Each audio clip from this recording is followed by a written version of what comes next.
this spring wasn't heavy hitting enough with great games. Seriously, the start of this year has been absurd with how many good games keep coming out. And along comes The Division 2. It throws the gauntlet on the table and proclaims to the world, I am the best looter shooter at launch to date. What's good? I'm super excited to talk with you guys about my experience with The Division 2. I've wrapped up the campaign, I'm progressing my way to World Tier 4 gear, and we'll wrap that up this morning after I edit this video. And I can safely tell you guys, I think this is the best looter shooter of 2019. I think easily this is the best day one looter shooter experience to date across any of the games in this genre. The Division 2 comes to the table with so much content that is a blast to play through. A meaty campaign, tons of great side content, an engaging grind for loot to an extent, which we'll touch on here in a little bit, and overall an improved vision from the Division 1 without having to reinvent the wheel. And that's what I love so much. I think back to my memories of launch Destiny 2 going, Bungie, why did you guys throw away so much of the progress and the expertise and the knowledge that you learned over the last 3 years with Destiny 1? Why did you try and reinvent the wheel? The Division 2 doesn't reinvent the wheel. They make the wheel better, bigger, and give you more of it. At the same time, it still feels like a fresh experience that's refined enough to justify the entry cost. And the entire time I was playing through the lengthy story campaign, I was just thinking to myself, this is an incredibly well-crafted game, put together by a team that you can tell shared a similar vision and was very passionate about it. So let's get into it, okay? Great gunplay, worthwhile loot to an extent, which I'll touch on in a little bit, a beautiful world, and that lengthy story experience helped capture me for the entire length of the campaign, which took me about 20 to 25 hours. You can do it faster, you can do it slower. But each of these missions, what stands out is the level design. Immediately, there is an updated AI system that punishes you heavily for not utilizing the cover mechanics and for not basically being mobile in battle and flanking your enemies and being able to adapt on the fly. And I loved this. It was constantly pushing me to my limits to utilize the different elements of the terrain, the height, and the different, pieces of cover so that I wasn't getting flanked and that I was continually pushing up on the enemy and adjusting to their patterns. If you are trying to play this the way you played the Division 1, oftentimes not using the cover system and kind of what I would say like Gears of War multiplayer sometimes tends to be like, where you're outside of the cover system except for movement, you're gonna get punished. The AI will heavily slap you down on the higher difficulties if you're not utilizing the mechanics correctly. I really liked this, and especially when you're playing missions solo, it can be very, very challenging.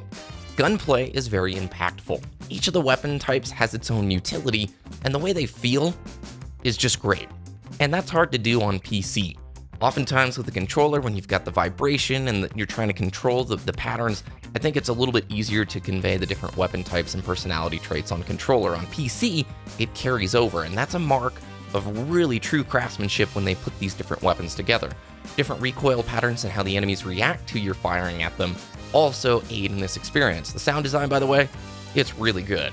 So the campaign itself is packed to the brim with collectibles and side content. Notice I mentioned that the level design was a big focus for the Division 2. This is a lengthy story campaign. You're not revisiting locations hardly at all on your first playthrough of the game. And every single one of these missions is packed to the brim with beautiful art. There's so much detail in this world, I'm overwhelmed.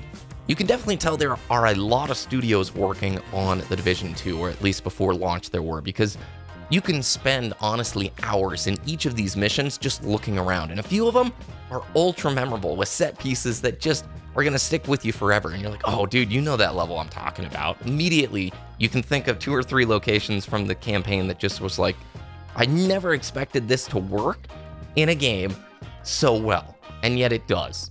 The level design is also much more varied than in the first game. If you guys think back to Division 1, a lot of times you think of indoors and underground. That was your, terrain types.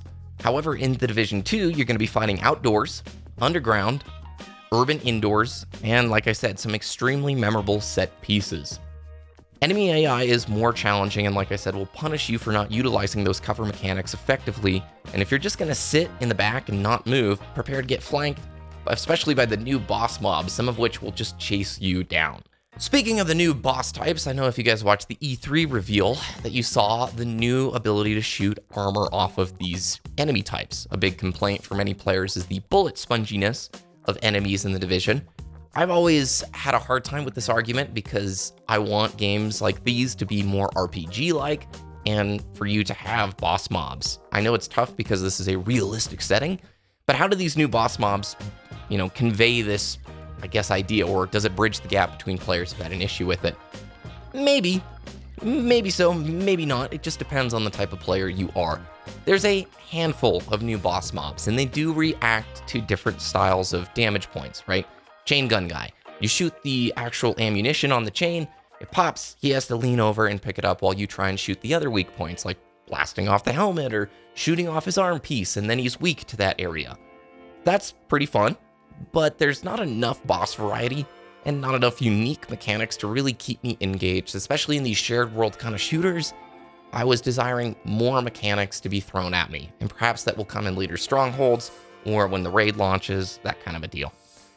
As I mentioned, side content, collectibles, and world building tasks are hidden everywhere. This makes the world feel really packed to the brim with stuff to do.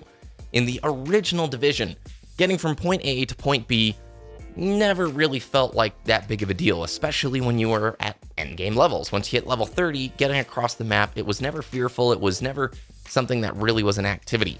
They've resolved this entirely in the Division 2. I don't want to spoil the ending or any elements of the later part of the game, but just know that the world does evolve as you evolve. This keeps the play space full of risk and continues to allow you to do the activities spread across the world, like capturing control points or interrupting these convoys or saving a group of civilians. You can very easily be killed as you traverse from point A to point B.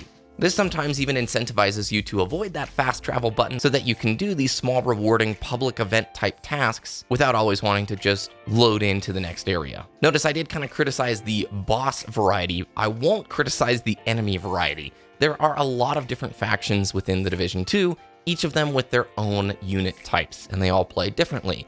And these different factions, like let's say you have your rushers, they're going to be different across each of the different factions, and the mechanics you need to use to take them down are slightly different as well. I was telling my good friend Sassy, who I played a good chunk of the campaign with, how impressed I was with the ability for them to put enemy variety types into this kind of grounded, realistic world shooter. Granted, it's not that grounded, but you know what I mean? Like a military style shooter, it's tough to create different enemy types without going off into fantasy lands. Yet somehow the Division 2 manages to do it in a really fun and addictive way. As you reach the end of the game and as you start progressing into the different world tiers, you'll start noticing that the main focus of garnering loot is the talents. Talents are like perks, and there are some that are extremely useful and let you push the envelope a great deal.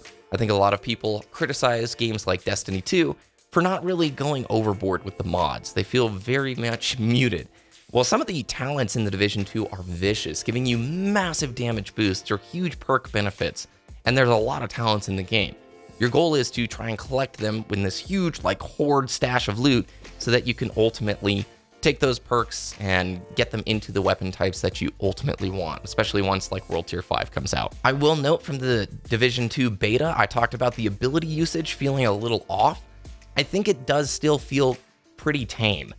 Ultimately, the offensive abilities take quite a while to get out, and they don't necessarily dish out the kind of damage or the oomph that you're hoping for. I think the developers really wanted to keep the emphasis on gunplay this time around, which is why the abilities still feel kind of tame. This wasn't a problem for me as a player, but I could definitely see people wanting to bring back the explosive launcher and having it just take out a huge group of mobs. What is impactful are specializations. When you reach level 30, you are given the choice of picking one of 3 specializations. I have no doubt more specs are going to come down the road. These are like power weapons, whether it be the sniper, grenade launcher, the crossbow. They are awesome to use, and they dish out huge amounts of damage and are very rewarding. Each one of them has a unique perk tree full of benefits that can really resonate and help out whatever particular build you're going for. And that's the other thing here. There's a ton of depth. As this game gets further along and as Ubisoft releases more and more content as the roadmap continues, no doubt there's going to be huge amounts of variety of build depth. The different kinds of things that you can put together with your teammates, it's impressive. It's really impressive. I also want to note that sometimes the side missions, and there's a lot of them, can be just as enjoyable and lengthy as a few of the main missions, and that's a great thing. Again, I won't sort of spoil the ending, but it had me smiling from ear to ear as I felt like the decisions they made allowed for the missions that were put in place to be refreshed a bit, shall we say, or give you a new experience, a slightly augmented version of what you've gone through before, so it's not stagnating as quickly as most other looter shooters do. There's a few things off with the Darkzone's risk-reward system from the folks that I talked to. I haven't yet competed in the conflict PvP mode, or really deep dove, whatever the word is. I've not given the Darkzone a lot of time just yet, but I do know that's one of the points of the game that's not shining. A lot of people are not super excited with where the Darkzone is at right now. I'm sure that can evolve over time though. From a monetization perspective, it is a little weird having to pay $60 up front when a lot of the competitor services, I'm starting to get used to the whole like EA Origin Access where you pay $15 a month and get to try this thing out. I can say with great confidence after all my time with the Division 2 thus far, the $60 was well spent and I really valued it. Now, I did want to talk with you guys about endgame slightly. I'll have another video focusing in on that later this week or next week. But right now, it's kind of gated. They're doing this weekly staged releases of the different world tiers. And once you've hit World Tier 4, it's not very hard to get to the gear score cap of 450. So you see a lot of players who've hit 450 kind of waiting right now. They're not going to continue to grind for loot because once World Tier 5 gear gets here, it's kind of going to invalidate, unless you're going for, certain talents, it's going to kind of invalidate your previous gear sets and grinding. It's always tough for certain to say how a game will age, especially a looter shooter. Like these investment games, I don't know what it's going to be like in 3 months if it's still going to be grabbing people's attention and time. But what I can say is, from my initial story experience, a bit of endgame with my friends, and just the overall polish on this product, it is the best launch looter shooter experience I have ever played. I loved it. And I was even thinking about picking up the DLC. That's how much I enjoyed the game from the get-go. Again, it is weird to see this monetization thing where it's like, here's the $60 up front for the launch package, and we're already selling, the DLC pack right away. Even though it may seem like the monetization model is, I don't want to say behind the times, because right now, that whole payment side of gaming is changing so rapidly between subscription services and battle passes and free content. It's really hard to know what is the standard right now. But I do highly recommend the Division 2 if you are a looter shooter fan. If you are a fan of the Division 1, go out and buy this. You'll have a great time. It's a more refined experience with a lot more stuff to do. Overall, I really, really enjoyed it. And quite frankly, this is, again, like I said, I was hoping it was going to be the best looter shooter of 2019. And now, unless there's some really big, giant reveal later this year, no doubt I think Division 2 will occupy that space. Have you guys been playing the Division 2? What are your thoughts of it so far? And if you haven't been playing, what's stopping you? Or why wouldn't you hop in right now? I'd love to know your thoughts, your opinions down in the comments below. Thanks so much for watching this video. Have a great rest of your day, and I'll talk with you again very soon.